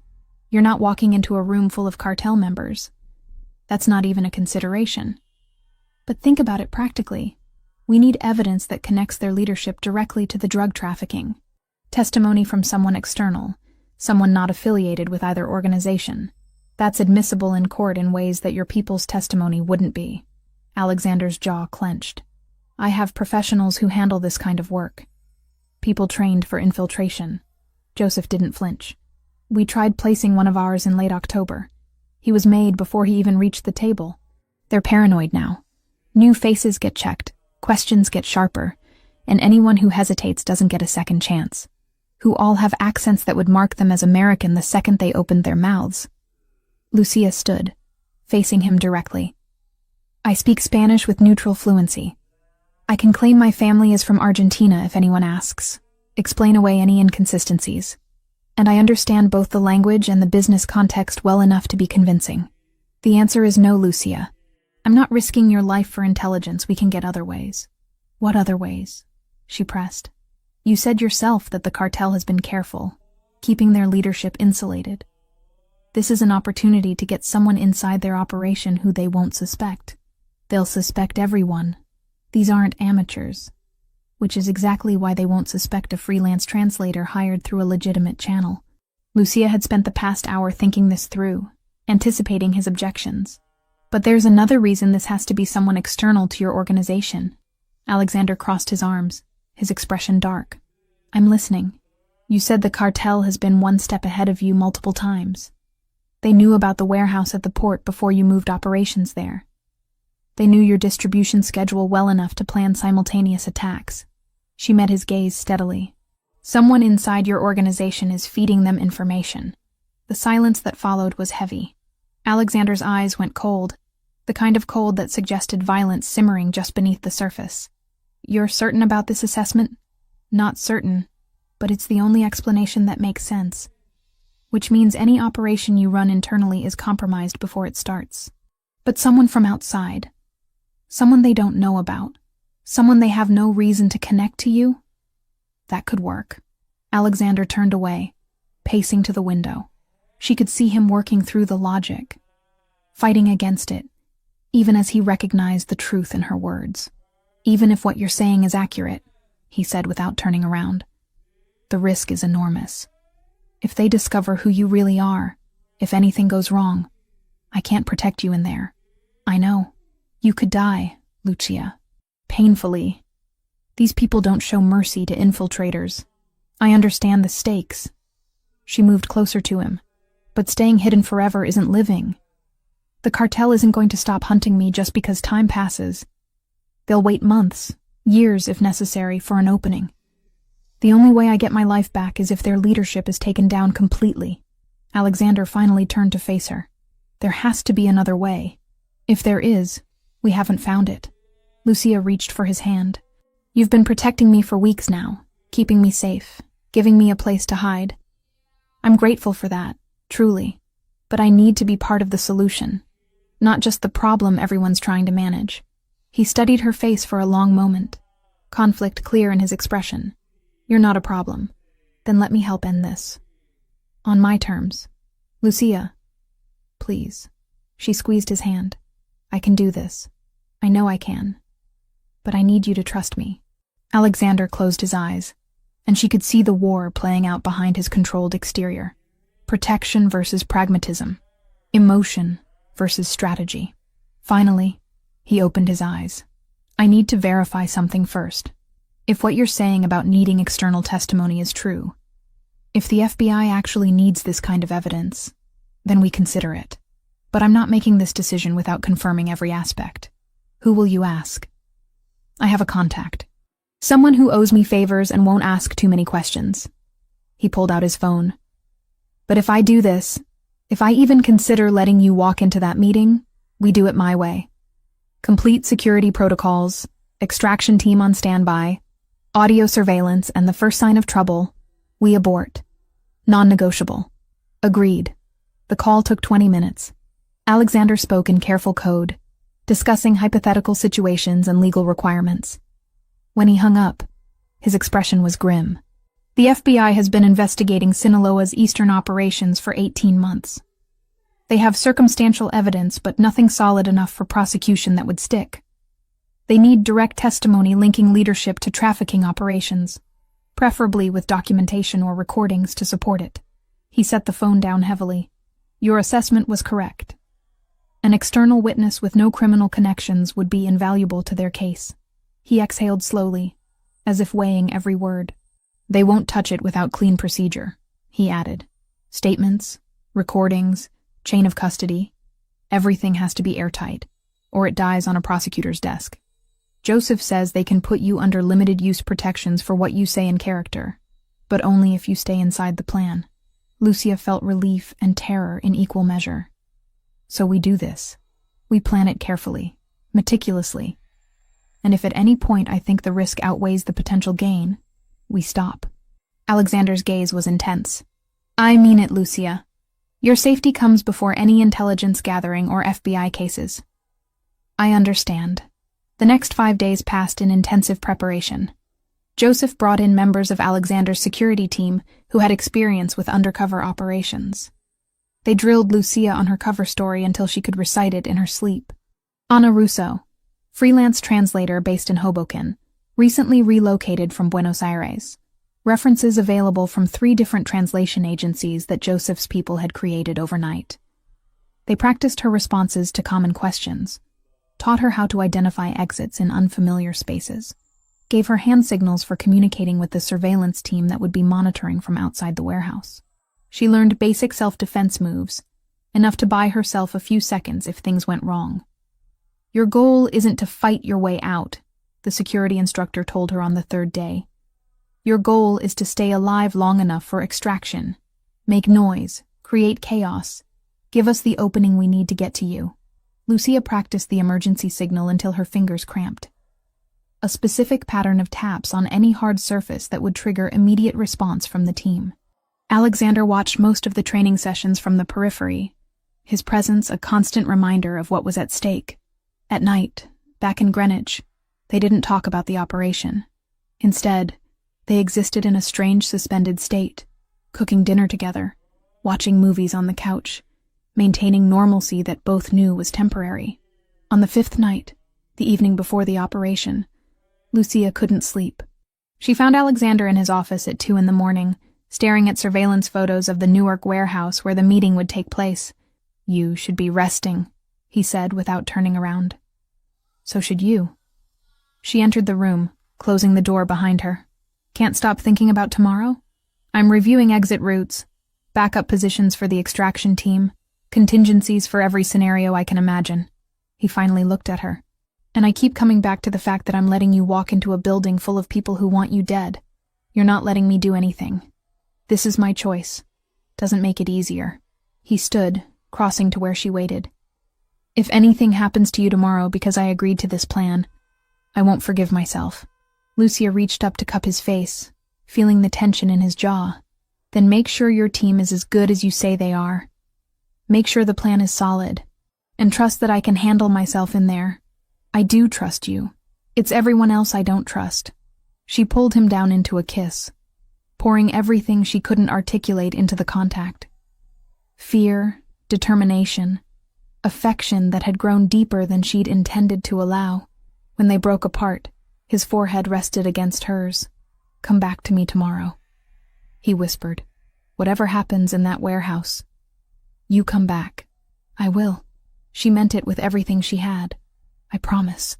They stood wrapped in each other as the clock ticked toward morning, toward the moment when Lucia would step into the role of Ana Russo and walk into the most dangerous situation of her life. Outside, winter wind rattled the windows. Inside, 2 people held onto each other against the uncertainty of what dawn would bring. The warehouse in Newark looked abandoned from the outside, exactly the kind of unremarkable industrial building that people drove past without a second glance. Rusted metal siding, cracked pavement in the parking area, a faded sign for a plumbing supply company that had probably gone out of business years ago. Lucia sat in the passenger seat of an unmarked sedan 3 blocks away, dressed in gray slacks and a coral blouse that projected professionalism without drawing attention. Her hair was pulled into a low bun, minimal makeup, small gold hoop earrings. She looked like exactly what she was supposed to be, a freelance translator hired for a single afternoon's work. Audio check. Joseph's voice came through the nearly invisible earpiece tucked into her left ear. Can you hear me clearly? Yes, Lucia said quietly, adjusting the thin silver necklace that concealed a microphone capable of picking up conversations from 15 feet away. Good. The pen drive is in your portfolio. Inside pocket on the right. Don't reach for it until you're certain no one is watching. The files are set to auto-install the moment it connects to any device. 30 seconds maximum, then remove it. Lucia's hands were steady as she checked her reflection in the visor mirror, but her pulse hammered against her throat. 5 days of training hadn't erased the fundamental truth. She was about to walk into a room full of men who would kill her without hesitation, if they discovered who she really was. Extract team is positioned at 3 points around the building, Joseph continued. Alexander is monitoring everything from the command vehicle 2 blocks north. The moment you signal distress, we're coming in. Understood? Understood. The intermediary who hired you will meet you at the entrance. His name is Marco Vega, low-level cartel associate who handles administrative tasks. He doesn't know anything about you beyond what's in your fake portfolio. Keep your answers short, professional, boring. Lucia closed the visor, taking one steadying breath. She thought about Alexander, about the expression on his face when she'd left Greenwich that morning. He'd kissed her at the door, his hands framing her face, and whispered, "Be smart. Be careful. Come back to me." She intended to do exactly that. "I'm ready," she told Joseph. The sedan pulled up to the warehouse entrance at exactly 2 o'clock. A man in his 30s waited outside, smoking a cigarette, wearing jeans and a leather jacket. Marco Vega. He flicked the cigarette away as Lucia approached, his eyes sweeping over her with casual assessment. "Ana Russo?" he asked in Spanish. "Yes." "You're Marco?" Lucia kept her tone neutral, professional. "Right. Come on. They're waiting inside." He held the door open, revealing a dim corridor that smelled of concrete and old machinery. "You speak Colombian Spanish, yeah? Not Mexican?" "I'm fluent in both dialects. My references should have specified that." Lucia followed him down the corridor, portfolio held against her chest. The building looked abandoned from outside, but inside revealed recent activity. New locks on doors, security cameras in corners, the faint hum of a generator providing power. Whatever. Just make sure the translation is accurate. These guys are paranoid about misunderstandings. Marco led her through a second door, into what had once been a loading area, now converted into a makeshift conference space. A table sat in the center, surrounded by folding chairs. Harsh fluorescent lights hung from chains, casting everything in stark white illumination. 4 men already occupied the room. 3 stood together near the far wall, clearly the Colombian delegation based on their posture and the way they watched everything with alert calculation. The 4th sat at the head of the table, a man in his 50s with graying hair and the kind of stillness that suggested violence held carefully in check. The cartel leader. Lucia recognized him from the surveillance photos Alexander's people had compiled. "This is the translator," Marco announced. "Ana Russo, from the agency." The leader's eyes found Lucia, assessing her thoroughly. "You come recommended?" "I've worked for several businesses in the area," Lucia replied in Spanish, keeping her voice steady. "My references are available if you'd like to verify." "That won't be necessary. We're on a tight schedule." He gestured to a chair positioned between the 2 groups. "Sit there. You translate everything exactly as it said. Nothing added, nothing omitted. We clear?" "Completely clear." Lucia took the indicated seat, setting her portfolio on the table in front of her. The pen drive felt like it weighed 1,000 pounds inside the inner pocket. One of the Colombians stepped forward, extending his hand. "Rafael Cortez. I represent suppliers from Medellin. These are my associates, Diego and Luis." Lucia shook his hand, noting the firmness of his grip, the expensive watch on his wrist, the tailored fit of his suit. This was someone high in the organization, not a middleman. "Shall we begin?" Rafael asked in Colombian Spanish, his accent pure paisa. For the next 40 minutes, Lucia translated negotiations that made her skin crawl. Cocaine shipments measured in tons. Distribution networks spanning from Baltimore to Boston. Payment structures involving millions of dollars. She kept her face neutral, her voice professional, converting their words with mechanical precision. The cartel leader, whose name she learned was Hector Salazar, reviewed documents spread across the table. Rafael had brought samples, small packages wrapped in plastic that sat beside his briefcase like everyday business materials. "The quality is verified?" Hector asked. 94% pure. Our processing facilities use the newest techniques, minimal cutting, maximum profit margin for distribution. Rafael's smile was all business. "Your people will appreciate the consistency." Lucia translated, her mind tracking everything. The confession to drug trafficking, the admission of international smuggling, the detailed discussion of distribution networks. Every word was being recorded, every admission captured by the microphone hidden in her necklace. We should discuss payment terms, Hector said, pulling a laptop from a bag beneath the table. I have our financial projections for the next quarter, showing how we'll structure the buyback. He opened the laptop, fingers moving over the keyboard. This was the moment. The opportunity Joseph had described. I need to use the restroom, one of the Colombians, Diego, announced suddenly. Down the hall, second door. Marco directed from his position near the entrance. Diego left. Rafael and Luis continued discussing logistics with Hector, their attention focused on the laptop screen showing spreadsheets and financial data. Lucia shifted slightly in her chair, reaching into her portfolio as if retrieving a notepad. Her fingers found the pen drive, a small rectangular device no bigger than her thumb. She kept it palmed in her left hand, waiting. The conversation continued around her. Numbers and percentages and distribution percentages. Rafael leaned closer to the laptop to examine figures, blocking Hector's view for a critical few seconds. Lucia dropped her pen deliberately, letting it roll toward the edge of the table. Excuse me, she murmured, bending to retrieve it. In the motion, her left hand moved beneath the table edge, finding the laptop's USB port by feel. The pen drive slid in smoothly, a barely audible click as it connected. She straightened, pen retrieved, heart hammering so violently she was certain everyone could hear it. The laptop screen flickered for just a moment, the files installing in the background, while the spreadsheet remained visible. 20 seconds. 30. The progress indicator Joseph had described would be nearly invisible on the screen's edge. These projections assume stable supply, Rafael was saying. Any disruption in production affects our ability to deliver.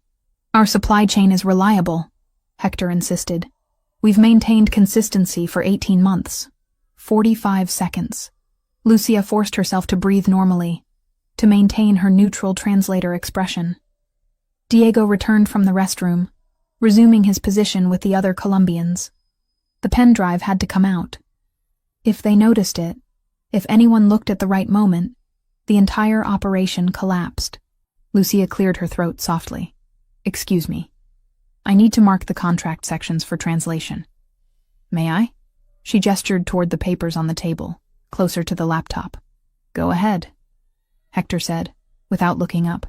She leaned forward, her left hand disappearing beneath the table again. The pen drive slid free, back into her palm, then into her pocket in a single smooth motion. Her training had emphasized economy of movement, nothing that would draw attention. The files were installed.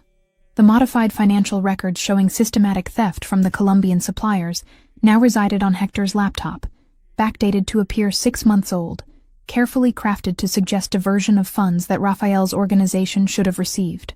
Let's review the payment schedule one more time, Rafael said, pulling his own tablet from his briefcase. I want to confirm our numbers match yours. Hector pulled up a different spreadsheet.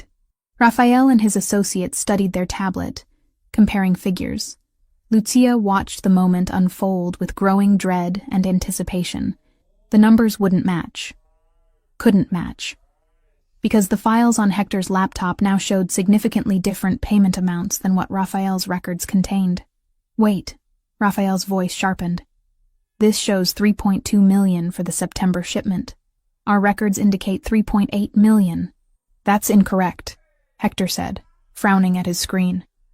We paid exactly what was invoiced. Show me the transfer documentation. Hector opened another folder on his laptop, clicking through files. With each screen, the discrepancies became more apparent. Payments that didn't match invoices. Transfers showing amounts different from what the Colombians had recorded. 6 months of systematic differences, all suggesting that Hector had been skimming from the top. What is this? Rafael's tone had gone ice cold. You've been stealing from us? I haven't stolen anything. These are our accurate records. But Hector's confusion was genuine. Lucia could see it. He had no idea the files had been modified. No reason to suspect the laptop was compromised. $600,000 missing from September alone. Luis had his own phone out now, pulling up records. October shows similar discrepancies. You've taken over $2 million from our organization. That's impossible. Marco, get our accountant on the phone. But Rafael was already standing, his hand moving inside his jacket. We don't negotiate with thieves. Diego and Luis stood as well, their movements synchronized, hands also moving toward concealed weapons. Marco had gone pale near the door, clearly realizing this business meeting was spiraling into something lethal. You need to calm down, Hector said, his voice dropping into dangerous territory. Whatever your records show, they're wrong. We can verify everything through our banks. Your doctored records mean nothing. Raphael's hand emerged holding a gun, the metal gleaming under the fluorescent lights. You thought we wouldn't notice? That we'd just keep supplying while you robbed us? Hector's chair scraped backward. His own weapon appeared from somewhere beneath the table, pointing directly at Raphael. Put the gun down, now. Not until you explain where our money went. Lucia's hands moved to the edge of the table, tapping out the emergency pattern Joseph had drilled into her. 3 quick taps, pause, 2 taps, pause, 3 more. The signal transmitted through the microphone, reaching the extraction team positioned around the building. The situation exploded in the next second. Raphael fired, the shot deafening in the enclosed space. Hector dove sideways, returning fire. Diego and Luis had their weapons out, shooting at Marco, who'd pulled his own gun. The warehouse filled with the sharp crack of gunfire, the smell of cordite, shouting in Spanish and English. Lucia threw herself under the table, crawling toward the wall. Her training kicked in. Move, create distance, stay low, don't be a target. Bullets struck metal and concrete, ricocheting with terrifying whines. Glass shattered somewhere. Doors burst open with explosive force. New voices shouted commands in English. Federal agents, drop your weapons, hands where we can see them. Alexander's extraction team came through a side entrance simultaneously. Armed men in tactical gear moving with military precision. The combination of FBI agents and Alexander's people filled the warehouse, surrounding the combatants from multiple angles. Hector tried to run, making it 3 steps before Joseph tackled him, driving him face first into the concrete floor. Raphael and his associates were on their knees within seconds, FBI agents securing their hands with zip ties while reading them their rights. Lucia stayed under the table, arms wrapped around her head, until she heard Joseph's voice. Clear. Get her out. Hands pulled her gently from beneath the table, Joseph's face appearing in her field of vision. You hurt? No. I don't think so. Her voice came out shaky, her ears still ringing from the gunfire. Good. Let's move. We need you away from here before anyone starts asking questions the FBI can't answer.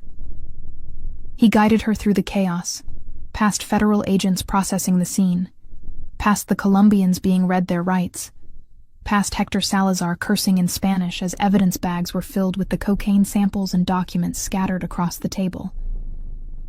The unmarked sedan was running, door already open. Lucia collapsed into the back seat, adrenaline draining away and leaving her trembling. The driver pulled away from the warehouse immediately, taking side streets away from the growing cluster of law enforcement vehicles converging on the location.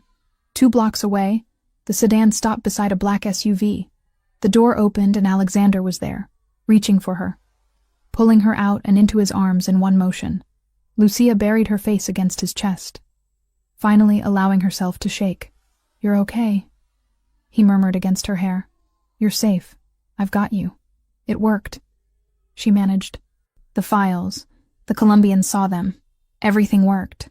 I know. We heard everything. He pulled back just enough to check her face, her arms, verifying she was truly unharmed. You did exactly what you were supposed to do. The FBI has everything they need. You coordinated with them? 3 days ago. I provided copies of all our intelligence, the intercepted communications, financial documents connecting Hector to the trafficking operations. They've been investigating Sinaloa for months, but couldn't make arrests stick without concrete evidence and testimony from witnesses not connected to either organization. His hands framed her face. You gave them exactly that. The recordings from today, combined with the physical evidence at the scene, the weapons charges, the cocaine possession. They have ironclad cases against everyone in that warehouse.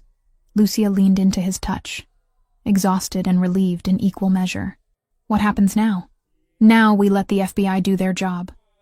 Hector faces federal trafficking charges.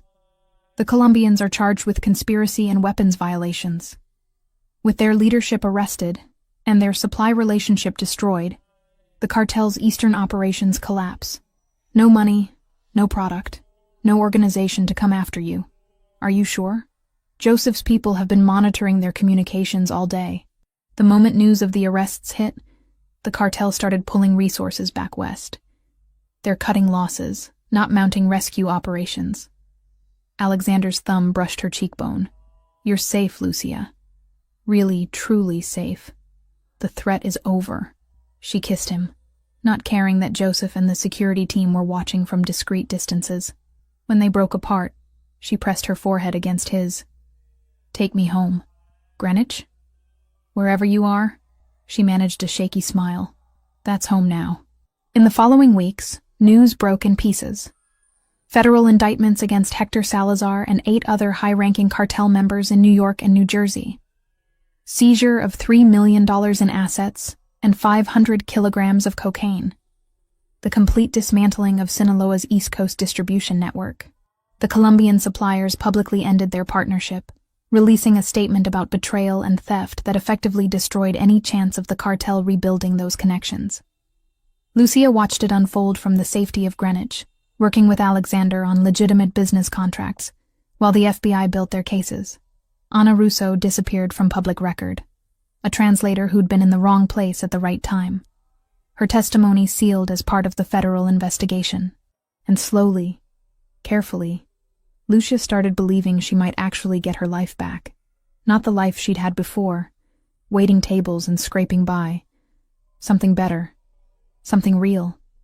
Something she was building with a man who'd risked everything to keep her safe. The threat that had hung over her for months finally dissolved, replaced by the cautious hope of a future she could choose for herself. 3 months felt like a lifetime, and no time at all. Lucia stood in front of the full-length mirror in the Greenwich bedroom, adjusting the dress she'd chosen for tonight. The fabric was a rich amber gold that caught the light when she moved, fitted through the bodice before flowing into a skirt that ended just above her knees. Professional but elegant, confident without being flashy. She barely recognized herself. Not just the dress, or the way her hair had been styled in soft waves instead of her usual practical ponytail, but the expression on her face. The woman looking back at her stood differently, carried herself with a certainty that hadn't existed 4 months ago. You look beautiful. Alexander appeared in the doorway, already dressed in a navy suit that fit him like it had been made specifically for tonight. Which it probably had been. I look terrified. Lucia corrected, turning away from the mirror. This is a huge event, and I keep thinking about everything that could go wrong. Nothing will go wrong. You've planned every detail for weeks. The Sicilian producers are flying in specifically because they trust you.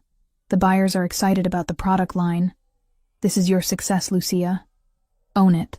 She crossed to where he stood, reaching up to adjust his tie, even though it was already perfect. Our success. This only happened because you gave me the opportunity. I gave you the position. You earned everything else. His hand settled at her waist. Director of International Relations at Bellini Import Solutions. A title you negotiated for yourself, with a salary you insisted be market rate, not inflated because we're involved.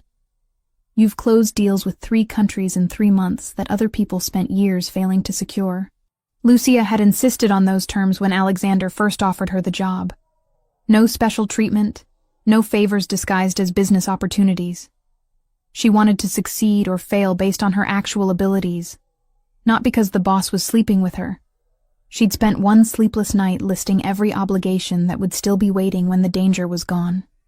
Rent, utilities, the debts she'd been juggling since college, then walked into his office determined not to trade fear for dependence. Market salary, my own office, complete autonomy over my division, she recited. You agreed to everything.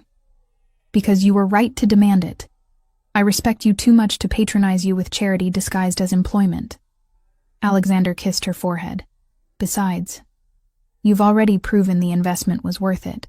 The profit margins on the deals you've negotiated are significantly higher than what we had before. The job had turned out to be everything Lucia had hoped for, and more. She spent her days working with suppliers across Italy, Spain, and Argentina, negotiating import contracts for olive oils, wines, specialty foods. Everything was completely legitimate, the legal side of Alexander's business operations that had nothing to do with the darker aspects of his world. She'd traveled twice to Italy in the past 2 months, meeting with producers, touring facilities, building relationships that went beyond simple business transactions. Her fluency in Italian and understanding of cultural nuances made her invaluable in ways that pure business acumen couldn't replicate. The relationship with Alexander had evolved naturally alongside her professional growth. He spent half his time in Greenwich now, working remotely when possible, making the drive to the city only when absolutely necessary. They'd fallen into rhythms that felt domestic in the best way, cooking together, morning runs through the neighborhood, evenings spent reading in comfortable silence.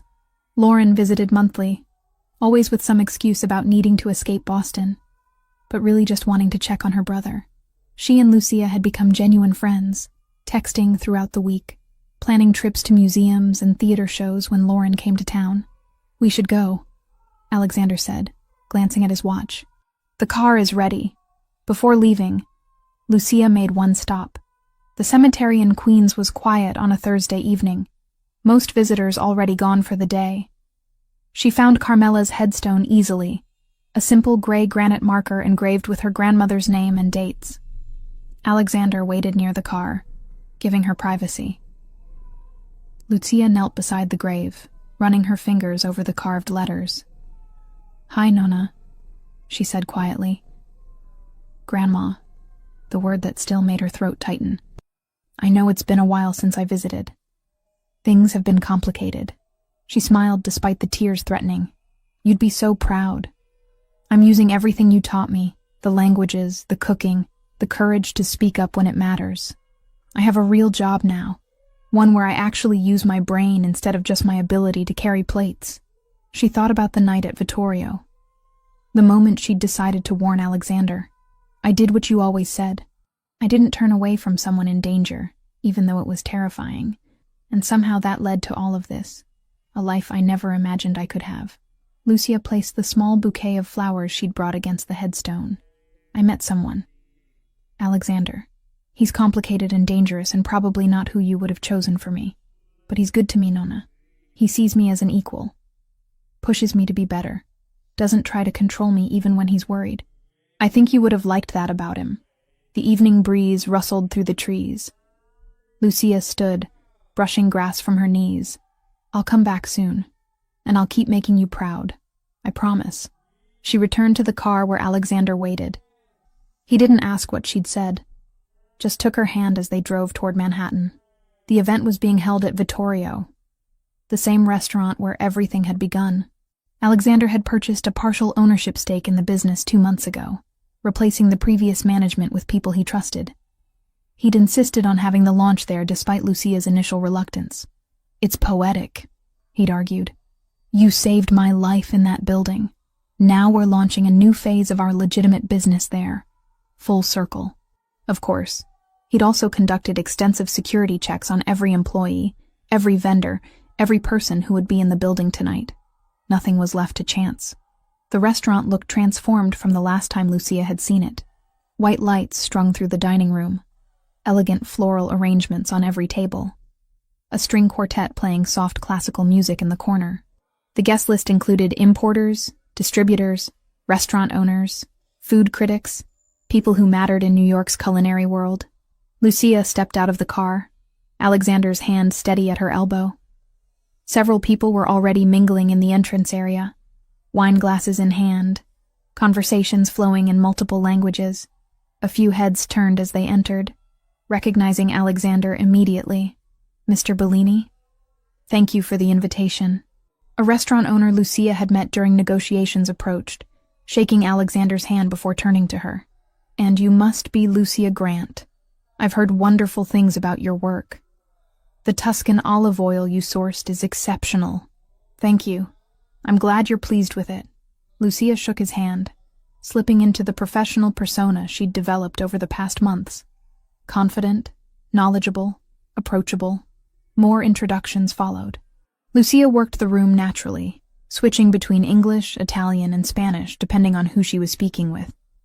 She discussed harvest conditions in Tuscany with one importer, explained the unique qualities of Sicilian wine with another, laughed at stories about difficult negotiations with a third.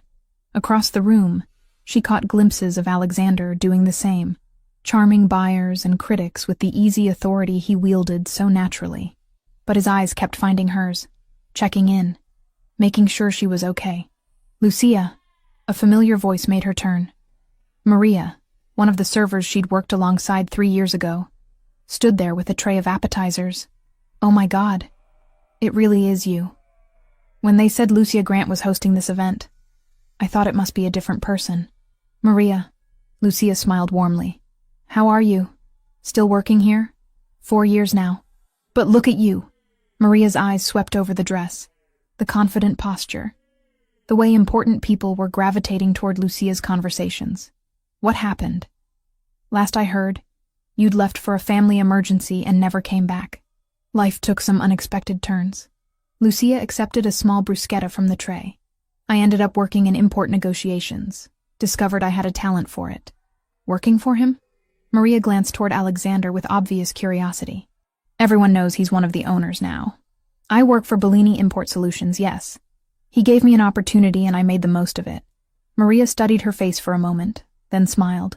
Good for you, seriously. You always seemed like you were capable of more than just serving tables. I'm glad you found something better. After Maria moved on, Lucia made her way to the back terrace, where the evening air provided relief from the crowded dining room. The city lights glittered in every direction, taxis streaming past on the street below, the endless energy of Manhattan pulsing even at this hour. She was standing at the railing when Alexander joined her, 2 glasses of wine in hand. He offered her one without speaking, simply standing beside her as they looked out over the city. How are you holding up? He asked after a moment. Better than I expected. It's strange being back here, seeing people I used to work with. But good strange, I think. She sipped the wine, recognizing it as one of the Piedmont selections she'd negotiated last month. Did you see the critic from the Times? She was practically gushing about the product quality. I saw. You've impressed a lot of people tonight, Lucia. People who don't impress easily. We impress them. This is your company, your reputation. Our company now. Our reputation. Alexander turned to face her, setting his wine glass on the railing. I meant what I said earlier. You've transformed the international division in 3 months. The revenue projections for next quarter are already exceeding what we hope to see by year 2. Because the products are excellent and we're offering competitive pricing. Because you understand people and culture in ways that pure business analysis can't teach. His expression turned serious. I need you to know something. When I offered you this position, I did it because I genuinely needed someone with your skills. Not because we were involved, not as a way to keep you close or safe. You earned this role based on your abilities. I know that. Lucia touched his face gently. You've never made me feel like anything other than a competent professional at work. Even when you disagree with my strategies, you let me make the decisions. That trust means everything. You saved my life that night in this restaurant. But over these past months, you've done something more important. Alexander's hands found her waist, pulling her closer. You reminded me that building something real, something legitimate, can be more satisfying than all the power and territory I've fought to control for years. You're building an empire without violence. That's what your sister said she always hoped you'd do. I'm building a life. A real one. With someone who sees me as more than just the boss of a criminal organization. He kissed her softly. Thank you for taking a chance on me, Lucia. For trusting that I could be more than what I was. Thank you for letting me be exactly who I am without trying to change me or protect me so much I can't function. She rested her forehead against his. We're good together. Not perfect, but good. Better than good. Alexander pulled back slightly. I know it's only been a few months since all the chaos settled. I know we're still figuring out what this relationship looks like long term. But I want you to know that I'm in this, Lucia. Completely. Whatever the future holds, I want to build it with you. No dramatic proposals, she teased. No rings presented on terraces overlooking the city? Not yet. When that happens, and it will, I want it to be because we both know exactly what we're choosing. Not because of adrenaline or gratitude or proximity during crisis. His smile turned genuine. Besides, you'd probably negotiate the terms of any engagement anyway. Lucia laughed, the sound genuine and free. Probably. I'd want clear understanding about expectations, division of responsibilities, long-term goals. See? This is why we work. You approach commitment like a business contract, and I find that incredibly attractive. They stood wrapped in each other for a few more moments, before the sounds of the party drew them back inside. The evening continued successfully. Deals were discussed, contacts were exchanged, critics praised the quality of every product they sampled. Near midnight, as the final guests were leaving, Lucia found herself back in the main dining room that had once been her workplace. The tables where she'd served countless meals now hosted empty wine glasses and dessert plates from her own event. The kitchen where she'd grabbed rushed orders now produced food sourced through contracts she'd negotiated. Quite the transformation, Joseph commented, appearing beside her with his usual quiet efficiency. From server to executive in 4 months. Not many people could pull that off. I had good support and motivation. Lucia glanced at him. Thank you, by the way, for everything during the operation. I know you thought it was too risky. It was too risky, but you handled yourself well. Joseph's expression remained neutral, but his tone carried approval. The boss is different since you came into his life. More focused on the legitimate operations, less interested in the territorial disputes that used to consume most of his energy. That's good for everyone. After Joseph moved away to coordinate the security team's departure, Alexander found Lucia again. The restaurant was nearly empty now, staff cleaning tables, the quartet packing their instruments. Ready to go home? He asked. Home. Not his house or her apartment or any specific location, just the concept of wherever they were together. Yes, Lucia said. Let's go home. They walked out of Vittorio together, equal partners leaving behind the place where their story had begun in crisis and fear. The car waited at the curb, but before they got in, Alexander pulled Lucia into one more kiss under the Manhattan streetlights. To new beginnings, he murmured against her lips. To building something real, she replied. The car pulled away from the restaurant, carrying them back toward Greenwich, toward the life they were constructing together. A legitimate empire built on actual business rather than intimidation. A partnership based on respect and trust rather than obligation or debt. Lucia looked out the window as Manhattan's lights blurred past, thinking about the journey from frightened waitress to confident executive, from woman hiding in safe houses to someone building her own future on her own terms. 4 months ago, she'd made a choice to speak up despite the danger. That choice had cost her the small, safe life she'd been living, but it had given her something infinitely better, the chance to become who she was always meant to be. And sitting beside Alexander as they drove through the night toward home, Lucia knew with absolute certainty that she'd make the same choice again, every single time. The end.